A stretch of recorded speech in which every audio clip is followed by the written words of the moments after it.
कायदा आणि सुव्यवस्था राखण्यासाठी नागरिकांचे सहकार्य पण आवश्यक आहे. अप्पर पोलीस अधीक्षक सूरज गुंजाळ. बातमी आहे गंगाखेडमधून. कोणत्याही शहरांमध्ये पोलिसांसोबत सुज्ञ नागरिकांचे सहकार्य कायदा आणि सुव्यवस्था राखण्यासाठी महत्त्वाचे आहे.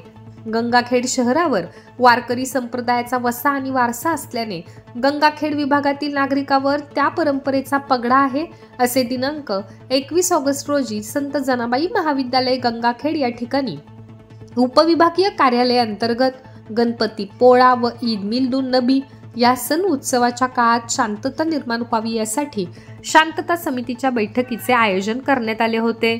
या प्रसंगी बोलताना अप्पर पोलीस अधीक्षक सूरज गुंजाळ म्हणाले, यावेळी मंचावर उपविभागीय अधिकारी तथा नगर परिषद प्रशासक जीवराज डापकर, उपविभागीय पोलीस अधिकारी डॉक्टर दिलीप टिपरसे, गंगाखेड पोलीस स्टेशनचे पोलीस निरीक्षक श्रीकांत डोंगरे, पिंपळदरी पोलीस स्टेशनचे सहाय्यक पोलीस निरीक्षक दिनेश सूर्यवंशी, आदित्य लोणीकर, गटविकास अधिकारी जयराम मोडके, महाराष्ट्र राज्य विद्युत कंपनी शहर अभियंता पंकज गुहे, तहसील कार्यालयातील नायब तहसीलदार मोहम्मद अजीम शेख यांसह माजी नगरसेवक तुकाराम तांदळे, शेख मुस्तफा, बाळासाहेब राखे, शांतता कमिटीचे सदस्य, व्यापार संघटनेचे तालुका अध्यक्ष Dagdusheth Somani, voice of media Gangakhed taluka सचिव गुणवंत कांबळे, संपादक राजेश कांबळे यांच्यासह अनेक पत्रकार व मान्यवर उपस्थित होते. पुढे बोलताना गुंजाळ म्हणाले, पोलीस प्रशासनाच्या वतीने देण्यात आलेल्या सूचना आपण पाळाव्यात. डीजे डॉल्बी यांचा वापर न करता पारंपरिक जे वाद्य आहेत त्याचा वापर करून गणेश विसर्जन करावे. शहरात शांतता निर्माण राहील याची काळजी घेण्याचे आवाहनही यावेळी अप्पर पोलीस अधिकारी सूरज गुंजाळ यांनी केले आहे. उपविभागीय पोलीस अधिकारी डॉक्टर दिलीप टिपरसे यांच्या मार्गदर्शनाखाली गंगाखेड शहरासह विभाग गुन्हेगारीला आळा बसावा यासाठी एकूण 550 CCTV कार्यान्वित करण्यात आले असल्याची माहिती यावेळी देण्यात आली. शक्य असेल त्या गणेश मंडळांनी CCTV कॅमेरे बसवावेत अशा सूचना यावेळी देण्यात आल्या आहेत. नको आवाज डीजे डॉल्बीचा, नाद करूया टाळ मृदुंगाचा हा नारा परभणी जिल्ह्याचे पोलीस अधीक्षक रवींद्र सिंह परदेशी यांनी दिलेल्या नाऱ्याच्या शांतता कमिटीला विसर पडल्याचे दिसून आले. कायदा लाईव्ह बातमीसाठी गंगाखेड प्रतिनिधी बाळासाहेब. त्यांनी सांगितलं की बाबा सामुदायिक विवाह सोहळ्याला उपस्थिती नसतील तर मी टिपरसे साहेबांना सांगेल आणि आपले पोलीस प्रशासन इथं बसलेलं आहे. सगळ्यांनी आपल्या परीने जे काही त्यांना मदत होईल, एक उपस्थिती असेल तर ती आपण दाखवायला पाहिजे, ज्याच्यातून एक चांगला संदेश समाजाला जातो. बाकीच्या डिपार्टमेंटनी काही तुमच्याकडून अपेक्षा व्यक्त केलेल्या आहेत. MSABने सांगितले की बाबा अवैध पद्धतीने इलेक्ट्रिक कनेक्शन घेऊ नका.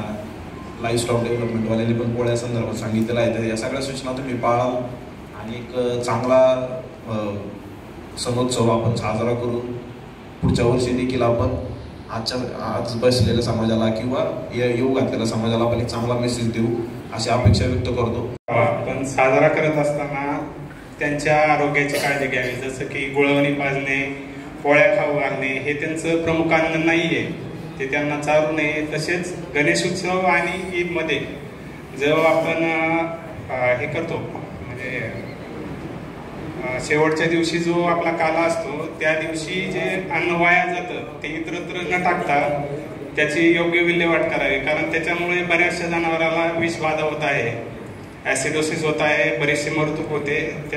बैठकीमध्ये उपस्थित असलेले आपल्या जिल्ह्याचे अप्पर पोलीस अधीक्षक सूरज गुंजाळ सर, माझे सहकारी उपविभागीय अधिकारी जीवराज डापकर सर, तसेच माझे सहकारी पोलीस निरीक्षक डोंगरे साहेब, तसेच इतर जे काही विभागाचे प्रतिनिधी, माझे सहकारी पोलीस पाटील, सर्व राजकीय पक्षाचे प्रतिनिधी, मंडळाचे प्रतिनिधी, माझे पत्रकार बंधू, गंगाखेडमध्ये शांतता समितीची बैठक घेणं प्रत्येक वर्षी वाटतं कशाला घ्यायची आहे की आज आता माझा 2 वर्षाच्या पेक्षा जास्त कार्यकाळ झालेला आहे की अशी पूर्ण भारतामध्ये असेल, महाराष्ट्रामध्ये किंवा जिल्ह्यामध्ये इतर ठिकाणी वेगवेगळ्या घटना झालेल्या आहेत, पण त्याचा एक सुद्धा पडसाद सुद्धा आपल्या तालुक्यामध्ये आपल्या विभागात कधी उमटलेला नाही.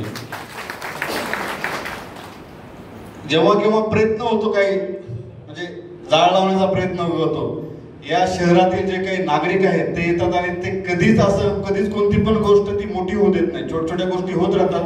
गावा म्हणलं तर घरामध्ये सुद्धा भांडणं होतात. आपलं हे गाव आहे, गावामध्ये सुद्धा भांडणं होत असतात, परंतु आपले जे इथले नागरिक आहेत ते अतिशय म्हणजे आपण ही संताची भूमी फक्त आपल्याकडे संत जनाबाईच्या जन्माने नाही, आपल्याकडे विचाराने आपण पावन झालेली भूमी आहे आपली. सर आपल्याकडे इथं आल्यानंतर बघितलं कीर्तनाचा खूप प्रभाव आहे या भागावरती. बर्थडे असेल तरी कीर्तन, कोणताही कार्यक्रम असेल कीर्तनाचे कार्यक्रम खूप जास्त होतात. आणि सर या भागामध्ये नॉनव्हेज पण खूप कमी खातात लोक. म्हणजे खरंच मी आम्ही अनुभवलेलं आहे की या भागामध्ये संत परंपरेचा एक पगडा आपल्याला दिसून आलेला आहे. आता माझ्या काही जे बोलणे मी सर्वप्रथम आपले काही मुद्दे आहेत ते मी चर्चेतो. जंगले संपादक सौदागर मोहम्मद रफी. ताज्या घडामोडी जाणून घेण्यासाठी कायदा लाईव्ह न्यूज या यूट्यूब चॅनलला सबस्क्राईब जरूर करा, लाईक करा, शेअर करा व कमेंट देखील करा. बेल आयकॉनवर प्रेस करा व नोटिफिकेशन्स मिळवा.